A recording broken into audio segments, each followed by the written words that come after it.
It was only after the school nurse gently suggested that Mira might like to try going back to class that she reluctantly abandoned her post on the cot and managed to finish up her first day.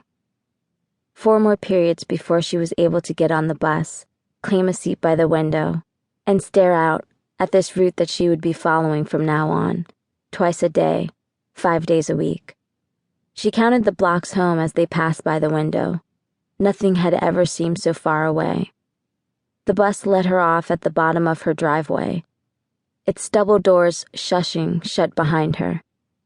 Their house was the one holdover on the street from an age before people in the neighborhood started building faux mansions that went up to the edge of their property lines. Elaborate chandeliers displayed prominently in soaring front hall windows.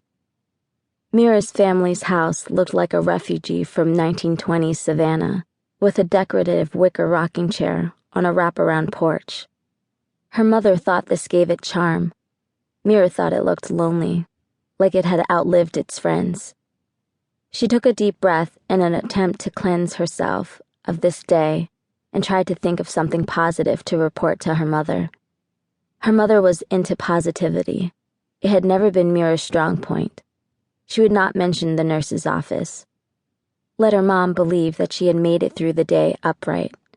Mira made her way up the front steps. There was no avoiding it. She lived here. She would have to go in sometime.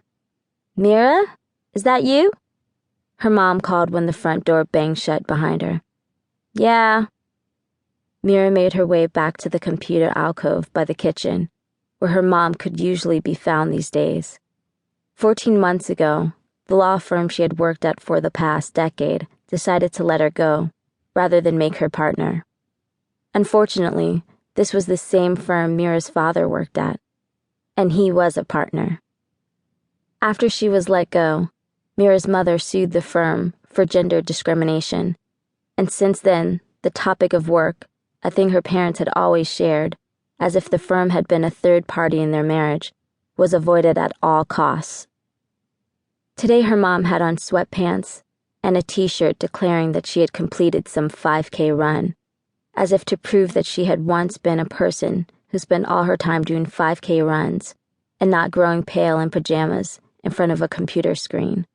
Her frizzy hair was pulled back into a high ponytail that created a cascading poof on the back of her head.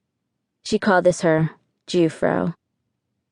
There was a framed picture of Mira's parents on the mantel in the living room, taken during their days together at Columbia Law School, both of them making goofy faces. Her very white mom's hair teased out to match the retro-looking afro her dad had sported back then. Mira loved that picture of them. "Let me see you," her mother said. Mira pulled a chair up to the computer alcove and presented herself for inspection. "So," her mom said, "tell me everything." "It was fine." "Just fine?" Mira sighed. She didn't have the energy to live through this day and talk about it too. "I'm tired," she said. Tired, or just tired? Tired. It was their code. It seemed better than other words they could use, loaded with the baggage of diagnosis, as if all she needed was a really good nap to finally feel better. "Scale of 1 to 10, her mother said. 11, she said. Her mom was looking at her as if she was trying to remember which encouraging piece of positive speak she hadn't used in a while. "What?" Mira said.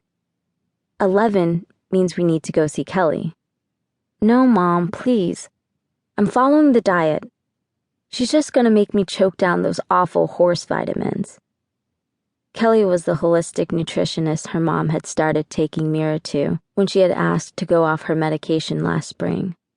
The pills had been making her feel jumpy and constrained, like her head was trying to hold her brain in place and somehow failing.